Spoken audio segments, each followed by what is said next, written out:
ॐ सच्चिदानन्दरूपाय विश्वोत्पत्त्यादिहेतवे तापत्रयविनाशाय श्रीकृष्णाय वयं नमः। गुरुर्ब्रह्मा गुरुर्विष्णु गुरुर्देव महेश्वर गुरुर्साक्षात् परः ब्रह्मा तस्मै श्री गुरवे नमः। जेहि पर कृपा करहि जनु जानी कबीर जिन रचावै भानी मोरी सुधारी सो सब भांति जासु कृपा नहीं कृपा गाति। ओम हरे नमो परमात्मने नमः। कृष्ण चंद्र भगवान की जय हो। राधा रमण भगवान की जय हो। भागवत भगवान की जय हो। श्रीमद् भागवत महापुराण भगवान परब्रह्म परमात्माको प्रत्यक्ष वाङ्मय मूर्ति रहेको भागवतको चर्चा परिचर्चा सत्संग गर्ने क्रम निरन्तर अखण्ड अनवरत हामी लागि नै रहेका छौं, जस अन्तर्गत हामीहरू आज नयाँ एउटा स्कन्द प्रारम्भ गर्दैछौँ। स्कन्द नै नयाँ प्रारम्भ गर्दैछौँ, अध्याय मात्रै होइन। आजको हाम्रो महापुराणको चर्चामा नवम स्कन्दको प्रारम्भ भएको छ। नवम स्कन्द प्रारम्भ गर्दैछौँ। यो नवम स्कन्दमा 10 वटा भागवतका लक्षण मध्ये ईशानु कथावाला लक्षण चाहिँ यो नवम स्कन्दमा देखिन्छ र नवम स्कन्दमा 24 अध्यायहरू रहेका छन्, जसमा सुरुका 13 अध्यायमा सूर्यवंशी रामचरित्रसम्मका कथाहरू आउँछन्। सूर्यवंशी कथा आउँछन् भने त्यसको पछाडिका उत्तरार्धका 11 अध्यायमा चन्द्रवंशी कृष्ण वंश यानी कि कृष्ण वंश प्रादुर्भाव हुनुसम्मको कथाहरू आउँछन्। यो सामान्य नवम स्कन्दको परिचय सँगै जाउँ। प्रथमोध्याय सुरु गरौँ। प्रथमोध्यायमा के कथा आउँछ त भन्दा प्रथम अध्यायमा यहाँ मनुकै वंशको विस्तारमा अर्को एउटा सुद्युम्न भन्ने जो छन्, जसलाई वरदान पनि प्राप्त भएको थियो कुलगुरुको कारणबाट, छोरा छोरी दुईटै हुने जुन हो, त्यही आधा महिना 1 महिना छोरा हुने 1 महिना छोरी हुने वरदान पाएका सुद्युम्नको कथा यो अध्यायमा आएको छ। जाउँ सुरु गरौँ। राजोवाच, राजा परीक्षित सुखदेव स्वामीलाई प्रश्न गर्नुहुन्छ। मन्वन्तराणि सर्वाणि त्वयोक्तानि श्रुतानि मे वीर्याण्यनन्त वीर्यस्य हरेस्तत्र कृतानि च। हे भगवान, हे मुनिवर, हे गुरु, हजुरले सबै मन्वन्तरहरूको कथा त मलाई बताउनुभयो। अनन्त पराक्रमी भगवानका कथाहरू बताउनुभयो र मन्वन्तरमा भगवानले लिने विभिन्न अवतारहरूको बारेमा बताउनुभयो। मनुहरूलाई भगवानले कतिको पराक्रम दिनुहुन्छ भन्ने बारेमा बताउनुभयो। सबै बताउनुभयो, मैले सुने। द्रविड देशका राजा जो सत्यव्रतको कथा पनि सुनाउनुभयो।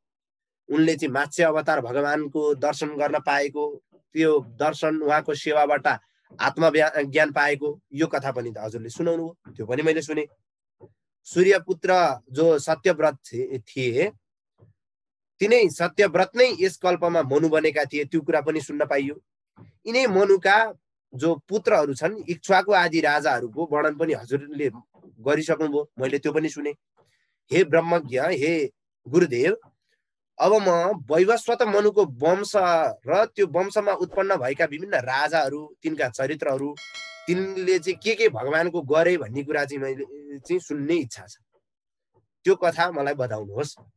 मनुको वंशमा जो पहिले जो राजाहरू भएका छन् र अब जुन राजा भविष्यमा हुनेछन्, परीक्षितले कथा सुन्दै गर्दा हुनेछन्, ती सबैको कीर्ति, तिनीहरूको कथा, तिनीहरूको पराक्रम के छ त, त्यो भगवानसँग जोडिने त्यो पराक्रमको बारेमा मलाई बताउनुहोस् भनिसकेपछि सुतजी यता सौनकादि 88,000 ऋषिहरूलाई कथा सुनाउँदा यही प्रसङ्ग सुनाइरहनु भएको छ कि जब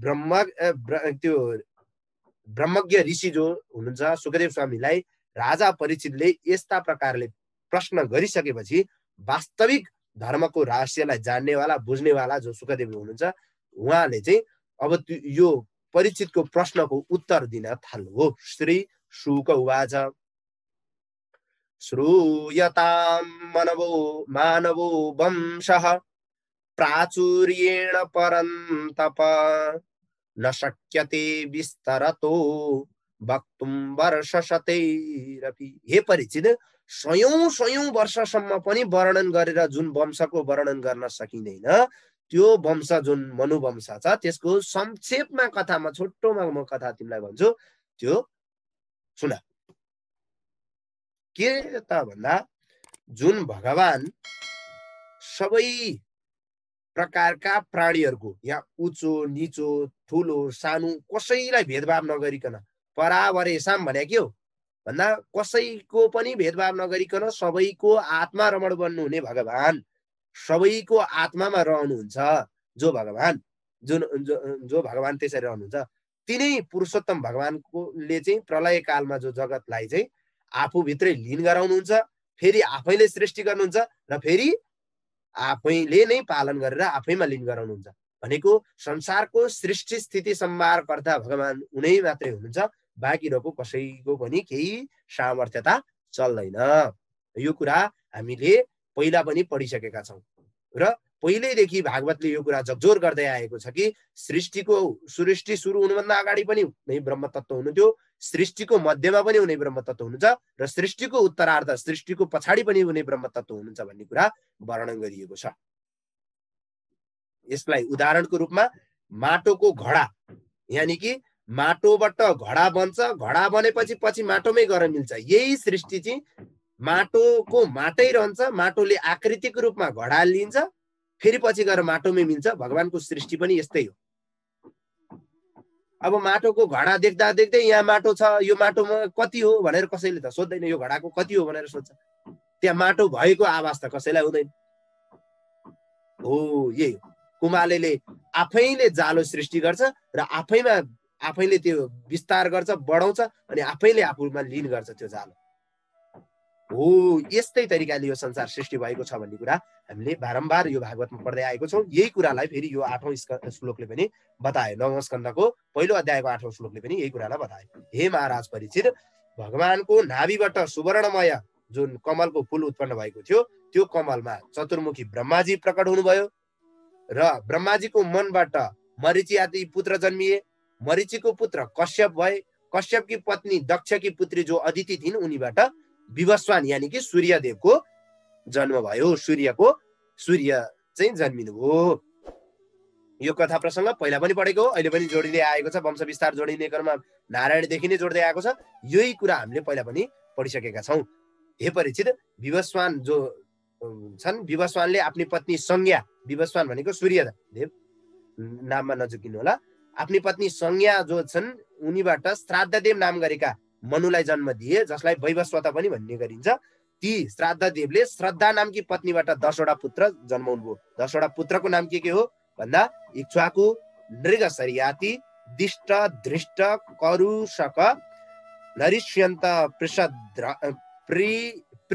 पृषद्रम च नवगम च कवि विभु। पृषद्र, नवग र कवि गरेका 10वटा छोरा जन्मिए। यो सन्तान जन्मिनु भन्दा पहिले नै वैवस्वत मनुका जो सन्तान थिएनन्, जब वैवस्वत मनुले जब आफ्नी पत्नी श्रद्धाबाट चाहिँ पुत्र उत्पन्न गर्नुभएको थिएन, यानि कि सन्तान भएको थिएन, त्यति बेला नै उहाँलाई चाहिँ पुत्र प्राप्ति होस्, यानि कि पुत्र एकदम बलशाली पुत्र हुन् भनेर उहाँले वशिष्ठ ऋषिलाई आचार्यत्व गराएर मित्रावरुण नाम गरेको देवताको यज्ञ गराउनु हो। मित्रावरुण नाम गरेको यज्ञ प्रारम्भ भयो। यज्ञको समयमा पयोव्रत धारण गरिरहनु, पयोव्रत लिइरहनु भएको थियो। कसले? श्राद्धदेव मनुकी के अरे वैवस्वत मनुकी पत्नी श्रद्धाले, होइन, श्रद्धाले पयोव्रत लिनु भएको थियो।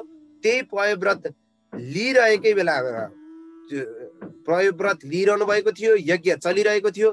उहाँलाई चाहिँ कता कता बुढाको इच्छामा उहाँलाई मन लागिरहेको थिएन। यानि कि जो श्रीमान हुनुहुन्थ्यो वैवस्वत मनु, उहाँले चाहिँ छोरा पाउँ भनेर यज्ञ गरिरहनु भएको थियो।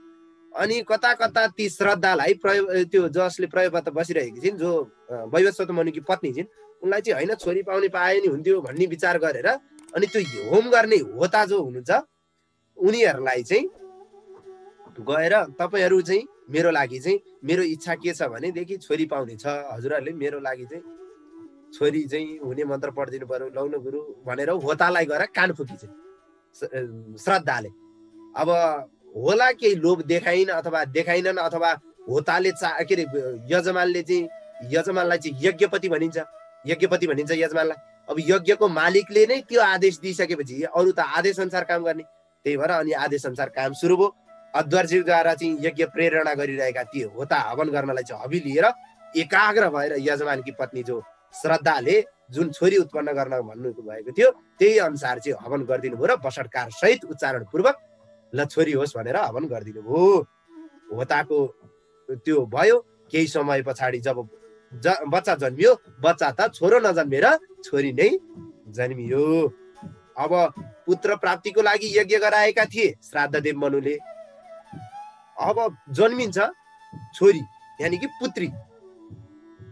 त्यो देखेर उनले गुरु वशिष्ठका छेउमा गएर भने, हे गुरुदेव, हजुर ब्रह्मज्ञानी हुनुहुन्छ, हजुर जस्ता मन्त्रहरूलाई अन्डरमा राखेर भगवानलाई समेत बोलाउन सक्ने होइन, हजुर जस्ता ब्रह्मज्ञानी व्यक्तिले गरेको यज्ञको यो उल्टो फल कसरी भयो, यो हुनै नसक्ने काम कसरी भयो, यहाँ यज्ञमा के भयो, यो फल विपरीत फल किन हुनु भयो? मैले त छोरो चाहेर यज्ञ गरेको थिएँ, हजुरलाई मैले यो सङ्कल्प पनि सही नै भनेको थिएँ, कतै हजुरले मन्त्र उल्टो पढिदिनु भयो कि? यो दुःखको कुरो हो, अत्यन्तै दुःखको कुरो। हजुर जस्ता यज्ञ गर्ने ब्रह्मज्ञानीले यज्ञ गर्दा त उल्टो फल हुन्छ भने सामान्य मान्छेले गरेको यज्ञ के होला? के फल प्राप्ति होला?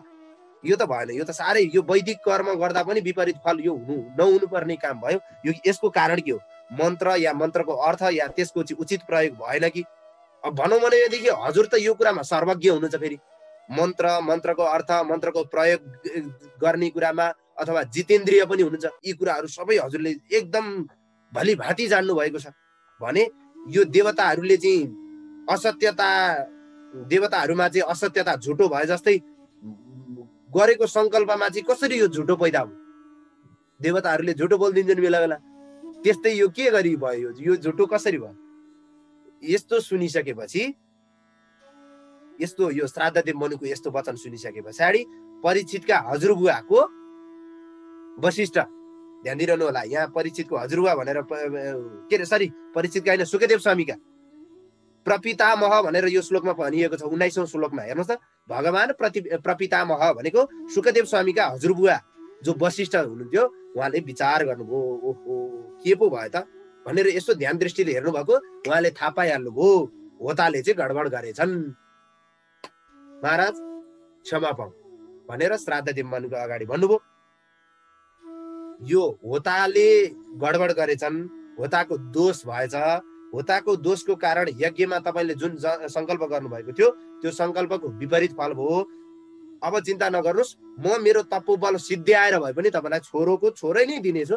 यो होताले गरेको गडबडलाई अब केही श्राप आदिको नहोस् भनेको नरिसाउनुहोस् भनेर परीक्षित राजालाई सुखदेव स्वामी भन्नुहुन्छ। यस्ता प्रकार श्राद्धदेव मनुलाई चाहिँ पुत्र प्रदान गर्ने निश्चय गरेर जो वशिष्ठ छ उहाँले एकदम त्यो जो इला नाम गरेको पुत्री जन्मेकी थिइन्, पुत्रीको नाम थियो पहिला इला, यो कुरा ध्यान दिइरहनु होला। इला नाम गरेकी पुत्री जो थिइन् उनलाई चाहिँ पुरुष बनाउनका लागि भगवान नारायणको स्तुति गर्नुभयो। नारायणले के भनिदिनु भयो? तस्मै काम वरम तुष्टो भगवान हरिरीश्वर ददा बिला भवत तेन सुद्युम्न पुरुषार्षव। भगवान वशिष्ठको स्तुतिबाट भगवान प्रसन्न भएर सर्व सामर्थ्यशाली भगवान हरिले वशिष्ठलाई इच्छा अनुसारको वर दिनुभयो। त्यसैको कारण जो इला नाम गरेकी कन्या थिइन्, सुद्युम्न नाम गरेको अत्यन्त श्रेष्ठ पुरुष भयो। अब पुरुषलाई स्त्रीमा कन्भर्ट गर्ने विद्या त हाम्रो शास्त्रमा पहिल्यै रहेछ। अब अहिलेको वैज्ञानिकहरू भर्खर ती प्रयोगहरूमा भनौँ केही वर्ष अगाडि, केही साल अगाडि, केही समय अगाडि मात्रै त्यो कुरामा सक्सेस हुनुभएको, यानि कि त्यो कुरामा खोज अनुसन्धान गर्नुभएको कुरा भेटिन्छ। भनेको यो वैज्ञानिकता, यो साइन्स, यो विज्ञान हाम्रो शास्त्रमा पहिले नै वर्णन थियो, यानि कि छ भन्ने कुरा चाहिँ यहाँबाट प्रष्ट हुन्छ इलालाई सुद्युम्न बनाएको प्रसङ्गबाट। एक दिनको कुरा हो, श्राद्धदेव मनुका पुत्र ती सुद्युम्न अत्यन्तै कवच सबच लगाएर मन्त्रीहरूका साथमा शिकार खेल्न भनेर जङ्गलतिर लागे। एउटा सुन्दर धनुष अत्यन्तै तीखा बाणहरू बोकेर उनी सिन्धु देशीय जुन घोडाहरूमा चढेर मृगहरूलाई पछ्याउँदै उत्तर दिशातर्फ दौडिँदै दौडिँदै गएका थिए। बाटोमा जाँदा जाँदै के भयो, सकुमारो वनम मेरो रथस्ताद प्रविवेश। उत्तर दिशामा गएका मनु कुमारहरू सुद्युम्न जो थिए, मनुका कुमार जो सुद्युम्नहरू थिए, सुमेरु पर्वतको फेदीमा रहेको एउटा जङ्गलमा पुगे, जहाँ शङ्कर भगवान पार्वतीको साथमा रमण गरिरहनु भएको थियो। त्यहाँ रमाउँदै बस्नुहुन्थ्यो। त्यो जङ्गलमा चाहिँ पुगे। परमवीर एकदम सुद्युम्नले त्यस वनमा प्रवेश गर्न साथ उनका सबै पुरुष जस्तै स्त्री भइदियो। पुरुष घोडा पनि स्त्री भइदियो, घोडी भयो, आफू पनि स्त्री भए, आएका सेनाका सबै हेर्छन् सबै स्त्री छन्। ल बात अहिलेसम्म यो विज्ञान चाहिँ बनिसकेको छैन है, तर हाम्रो शास्त्रमा यो विज्ञान पहिले वर्णन छ। अब कसैले भन्ला नि यो चाहिँ अति भयो भन्ला नि, भोलि पर्सिका विज्ञानले चाहिँ यही कुरा प्रुफ गरिसकेपछि थाहा हुन्छ कि हुँदैन भन्ने कुरा। भोलि पर्सि त्यो विज्ञानका अहिलेको 21औं शताब्दीको वैज्ञानिकहरूले यो कुरालाई परीक्षण गरेर हेर्नु होला कि जङ्गलमा प्रवेश गर्ने बित्तिकै सबै पुरुषको चाहिँ स्त्री भयो, कन्भर्ट भयो है, स्त्री भयो। सबैलाई हेरेको, घोडा पनि घोडी, आएका ती सेवकहरू पनि सबै लिङ्ग परिवर्तन गरेर स्त्री पो भएका छन्। यो के हो, आश्चर्यचकित परेर खिन्न भयो। अब उनीहरू भन्न मात्रै कथा के पाउनु भएको थियो, राजा परीक्षितले सुखदेव स्वामीलाई प्रश्न गरिहाल्नु भयो, कथमेवं गुणो देश केन वा भगवान कृत। ए भगवान पढ्नु, ए गुरुदेव पढ्नु, यो आश्चर्यको कुरो कसरी भयो? जङ्गललाई छिर्ने बित्तिकै कसरी यो लिङ्ग परिवर्तन हुन्छ? यो त आश्चर्यको बडो आश्चर्यको कुरो। यो कुरो अलि डिटेलमा जानु पर्यो। त्यो जङ्गललाई के थियो, त्यस्तो त्यो जङ्गलको शक्ति के थियो, यो त डिटेलमा चाहियो नि। भन्ने बित्तिकै त्यो प्रवेश गर्ने बित्तिकै स्त्री हुने चाहिँ त्यो ठाउँ कसरी हुन सक्छ? यस्तो नि कहिले हुन्छ? यो के हो, यसको चाहिँ तात्पर्य के हो, यो किन त्यस्तो भयो भन्ने कुरा बताउनुहोस् भनिसकेपछि श्री सुखदेव भन्नुहुन्छ, एकदा गिरिशम द्रष्टु मृषयस् तत्र सुव्रता। एक दिनको कुरा हो, माता पार्वतीसँग भगवान चाहिँ भ्रमण गरिरहनु भएको थियो। त्यसै बेलामा चाहिँ एक दिन ती तपस्वी ऋषिहरू चाहिँ एक दिन चाहिँ घुम्दै आफ्नो प्रकाश चाहिँ आफ्नो तेज चाहिँ वृद्धि गर्दै अन्धकारलाई पन्साउँदै शङ्कर भगवानको दर्शनको लागि त्यसै जङ्गलमा आइपुग्नु भयो।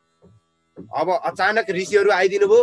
पार्वती वस्त्रहीन हुनुहुन्थ्यो, भगवान शिवसँग रमण गरिरहनु भएको थियो। भोलेनाथ त सधैँ दिगम्बर, भोलेनाथलाई केही प्रभाव परेन। पार्वती मातालाई लाज लाग्यो, अत्यन्तै लाज लाग्यो र ऋषिहरूलाई देख्न साथ उहाँले झटपट चाहिँ आफ्नो वस्त्रहरू धारण गर्नुभयो। वस्त्रहरू धारण गरिसकेपछि ऋषिहरूले पनि देख्नुभयो, बिहार गरिरहेको बेलामा माता पितालाई डिस्टर्ब गर्नु ठिक छैन।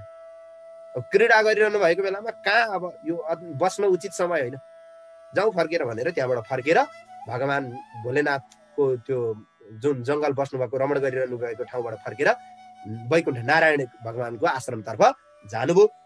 त्यति देखिसकेपछि अब पार्वती माता रिसाइन् होला, पार्वती चाहिँ आफ्नी पत्नी रिसाइन् होला भन्ने लागेर भगवान भोलेनाथले चाहिँ भन्नुभयो, तिमीलाई साह्रै अप्ठ्यारो लाग्यो, तिमीलाई म एउटा यो अब तिम्रो लागि चाहिँ मैले एउटा वरदान दिन्छु कि जुन पुरुष यो जङ्गलमा चाहिँ प्रवेश गर्दछ भने त्यो पुरुष तुरुन्तै स्त्री बनोस्।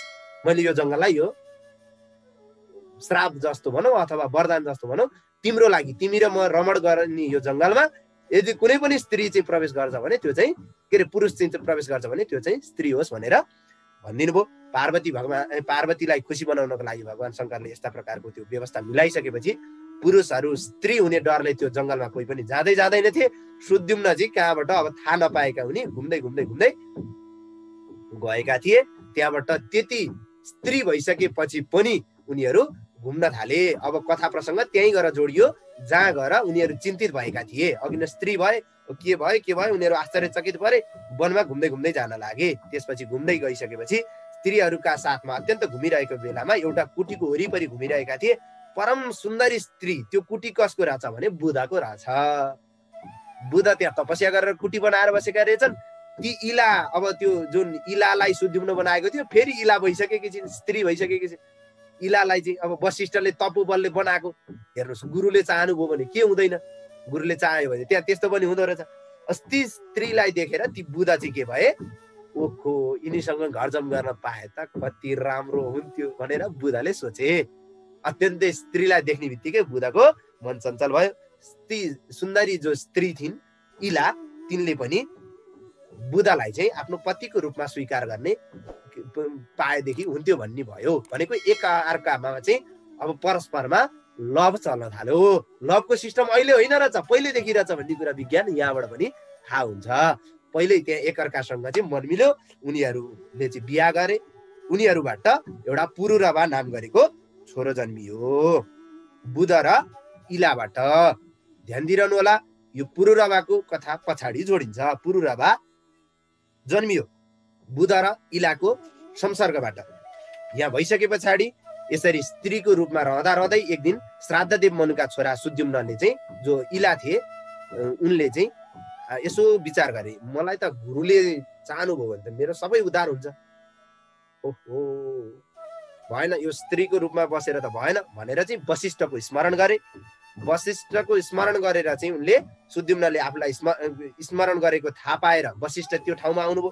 अनि त्यहाँ सुद्युम्नको स्त्री रूप देखेर चाहिँ ओहो ल बर्बाद, यिनका बाले चाहिँ छोरो पाउँ भनेर। यो हेर्नुहोस् है, एउटा मान्छेको लागि कत्रो कष्ट यी वशिष्ठलाई। यिनका बाउले छोरो पाउँ भनेर यो के गरे, आमाले होतालाई उचालेर छोरी जन्मी। बल्ल बल्ल बल्ल नारायणको तपस्या गरेर चाहिँ छोरो बनाइदिएको, फेरि गएर यो फेरि छोरी नै बन्यो। कति झन्झट आइलागेको मलाई भन्ने लाग्यो वशिष्ठलाई। वशिष्ठ त्यति सम्झेर अत्यन्तै दुखी हुनुभयो र अनि भन्नुभयो, ल चिन्ता नगर, तिमीलाई म फेरि पुरुष बनाउँछु भनेर शङ्कर भगवानको शरणमा जानुभयो। किनभने त्यो जङ्गलको प्रभाव शङ्कर भगवानसँग थियो।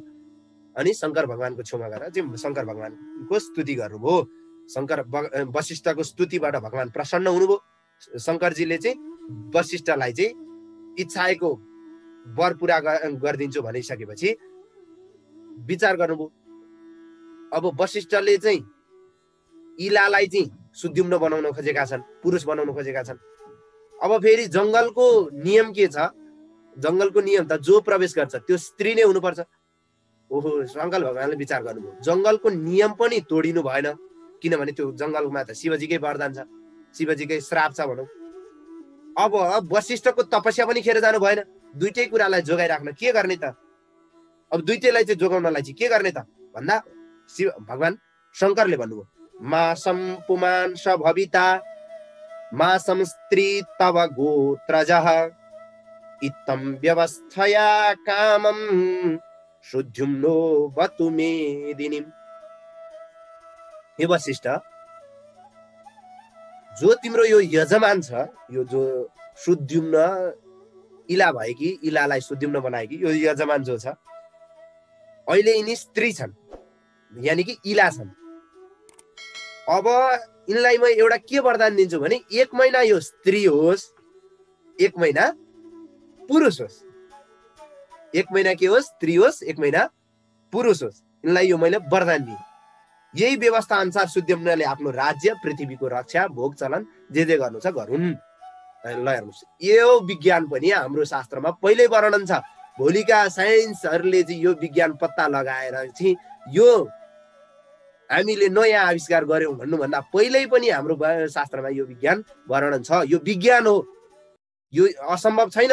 Nothing is impossible in the world. यो असम्भव छैन, यो पक्का पनि विज्ञान हो। 1 महिना स्त्री 1 महिना पुरुष बनाउने विज्ञान सयौं पछाडि आउला। यो अहिलेको 21औं शताब्दी 22औं शताब्दी कुनै शताब्दीका वैज्ञानिकहरूले यो कुरालाई खोज गरेर प्र्याक्टिकल रूपमा पनि हेर्नु होला। र यहाँ चाहिँ यो कुराको वर्णन पहिल्यै गरिसकेको छ। यस्ता आफ्ना कुलगुरु वशिष्ठले यस्तो वरदान पाइसके पछाडि यही वरदान अनुसार वशिष्ठले शिवको स्तुति गर्नुभयो, वरदान ल्याइदिनु भयो। कसको लागि भन्दा इला र सुद्युम्न। अब इला र सुद्युम्न दुईटा नाम भन्नु पर्यो। इला स्त्री हुँदाखेरि, सुद्युम्न पुरुष हुँदाखेरि। एउटै मान्छेको दुईटा नाम है। यहाँ चाहिँ स्त्री हुँदा र पुरुष हुँदाको फरक नाम। अब यसमा यस्ता प्रकारले 1-1 महिनाको अन्तरालमा स्त्री र पुरुष, यो महिना पुरुष भयो भने अर्को महिना स्त्री, अर्को महिना स्त्री भयो भने अर्को महिना पुरुष, यसरी चाहिँ हुन थाल्यो। राजा सुद्युम्नले पृथ्वीको पालन गर्न थाल्नुभयो। तर प्रजाहरूले उनलाई फेरि मन पराएनन्, खासै मन पराएन।